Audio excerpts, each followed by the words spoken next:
So I made this video in April. I know, I cursed it right then. Announcing that UC Davis will be going to online classes for fall quarter. And lo and behold, it happened. Kinda? I know I haven't been active, but there's been a lot happening between our tumultuous political climate, this freaking pandemic, and my own life. It's just been kinda crazy. But putting all that aside, some of you UC Davis folks are moving back to Davis, preparing for a very different fall quarter, and I wanted to give you all some idea of what campus life is going to be like. First things first, if you are coming to campus, there are 3 things that I'm going to ask you all to remember to do. The first one is to take the daily symptom survey, which is available in the description, and it's online at the UC Davis Campus Ready website, and it probably will pop into your email at some point too. This survey is crucial to help screen for possible cases, and it's a great reminder if you should maybe stay home that day and not go to campus. It'll cover things like whether you have symptoms, or if you've been in contact with anyone in the last 14 days that has had COVID-19, or if you've tested positive. Again, this is just really important to do, and please make sure you do it whenever you are entering buildings or facilities on campus. The second thing that I want everyone to do is to wear their face coverings. I know that it might be uncomfortable, and in Davis heat, you're going to get really hot, but it is proven to keep the spread of particulates down, and honestly, it's not that big of a deal because it's only when you're going out. If you're at home, you don't need to wear it. You can find some really cool UC Davis ones, or you can order some custom ones like these that Kat got off of Etsy. This one has cats. And number 3, please continue to practice physical distancing when possible. No one wants to be like those other schools that sent everyone home after 2 weeks. We can do better than all of them. We're UC Davis, guys. For first-year students, life is going to be really different than we expected when it was early 2020.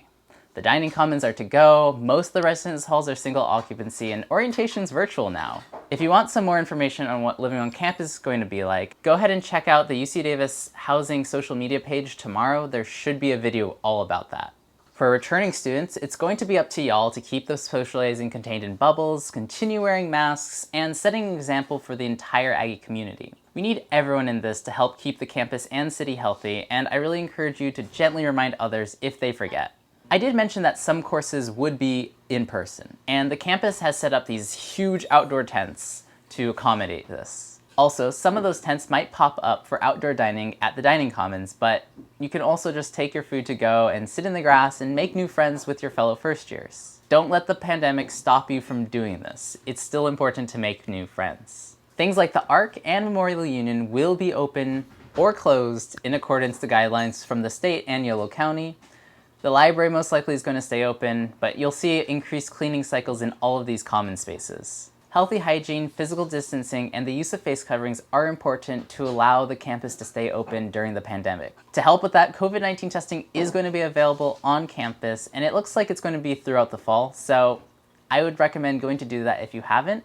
It's a painless test. Literally, you go half an inch up your nose. Kat did it last week, tested negative. Also, the UC system is requiring that all students and staff get a flu shot by November 1st, so be sure to do that sooner or later. I'm sure on October 31st, the line at Rite Aid is going to be very long because... And that's kind of it for UC Davis fall quarter during the coronavirus. I know that I made that April Fool's video about it being closed, and here we are. I know that some of you are still moving in, and I know that some of you are probably going to stay home because you want to just save on the money, and that makes sense, but regardless, congratulations on starting college, no matter where you are. I also wanted to mention that this year I will be hosting a First Year Aggie Connection. So First Year Aggie Connections are a group of fellow first years who have an interest in this thing in common, and this year I'm doing filming your first year. So if you're into photography, videography, and you want to somehow capture your first year, whether it's going to be remote or on campus, I can't wait to meet all of you that are going to be there. You can find more information at the First Year Aggie Connection website, and there's a lot of different connections, so if mine's full, feel free to check out some of the others. I'm sure there's still some available. And it's going to be a really great way to meet people that have similar interests, especially during this kind of physical distancing kind of time. I've added links to all the things I've talked about, whether it's the Campus Ready webpage, the First Year Aggie Connection webpage. I've also added some to FAQs about living on campus, as well as the daily symptom survey. They're all in the description below. Again, do your best to just follow state, local, and the university guidelines, keeping everyone healthy and letting campus stay open. And as always, don't forget to be awesome.